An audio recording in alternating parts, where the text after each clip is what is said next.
এই শিয়ালটি সারাদিন মাছ খেতে থাকে কারণ বাইরে প্রচন্ড ঠান্ডা, সে যেন না খেয়ে মারা যায়। আসলে কয়েকদিন আগে অনেকগুলো মাছের গাড়ি তার বাড়ির পাশ দিয়ে যাচ্ছিল, তখনই শিয়ালটা দেখা মাত্রই গাড়ি থেকে অনেকগুলো মাছ চুরি করে রেখে দেয়। এরপরে যখনই সে মাছগুলোকে নিয়ে বাড়ির দিকে যাচ্ছিল তখনই একটি নেকড়ে এসে তার পিছু পিছু হাঁটতে থাকে। কিন্তু নেকড়েটি শিয়ালের বাড়ির সামনে যে অনেক ভয় পেতে থাকে কারণ শিয়ালটি তাকে অনেকবার ধোকা দিয়েছিল, যার কারণে নেকড়েটি এবার অনেক সাবধান হয়ে ধীরে ধীরে শিয়ালের গর্তের ভিতরে মাথা ঢুকিয়ে দেয় এবং সে দেখতে পেল যে শিয়ালটি বসে বসে অনেকগুলো মাছ খেতেছে।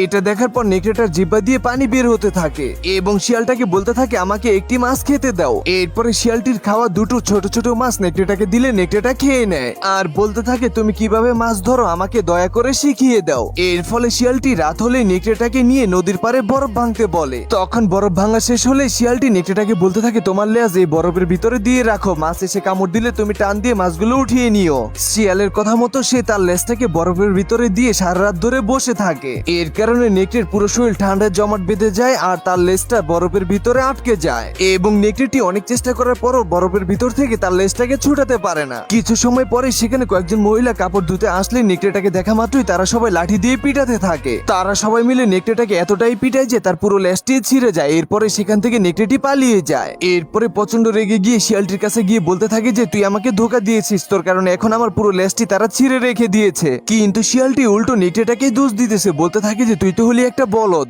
কারণ তোর লেজের ভিতরে এতগুলো মাছ আটকালো তুই টেরও পাইলি না আর সেই মাছগুলো তোর লেজটাকে ছিঁড়ে রেখে দিয়েছে। এটা শোনা মাত্রই নেকড়েটা বলদ হয়ে যায়। তখন আবার শিয়ালটি নেকড়েটাকে বলতে থাকে এইসব ছেড়ে দে, আজকে তো গ্রামে একটি বিয়ে আছে, চল আমি আর তুই যে মাছ খেয়ে আসি, অনেক মজা হবে। এটা শোনা মাত্রই নেকড়েটি আবার শিয়ালের সাথে বিয়ে বাড়িতে চলে যায়। এরপরে নেকড়েটা খাবার পাওয়া মাত্রই সে অনেক শব্দ করে খাবার খেতে থাকে, যার কারণে শিয়ালটি নেকড়েটাকে বলতে থাকে আস্তে আস্তে খা, কোনো শব্দ করিস না, কিন্তু নেকড়েটা তার কোনো কথাই শুনে না। এরপরে শিয়ালটির পেট ভরলে সে আস্তে আস্তে বাহিরে চলে যায় আর অনেক জোরে জোরে চিল্লাতে থাকে। তার চিৎকার শুনে গ্রামের মানুষ সবাই একত্রিত হয়ে রুমের ভিতরে ঢুকে নেকড়েটাকে ধরে পিটাতে থাকে। অন্যদিকে শিয়ালটি চুপচাপ উপর থেকে সবকিছু দেখতে থাকে।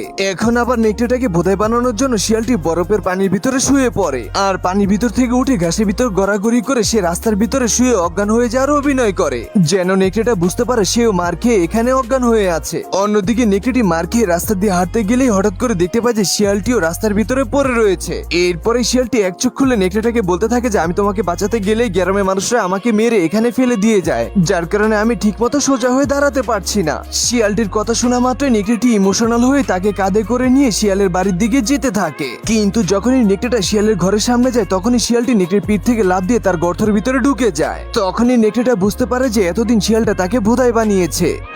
ये क्या हो गया? ये क्या सुन रहा हूँ मैं?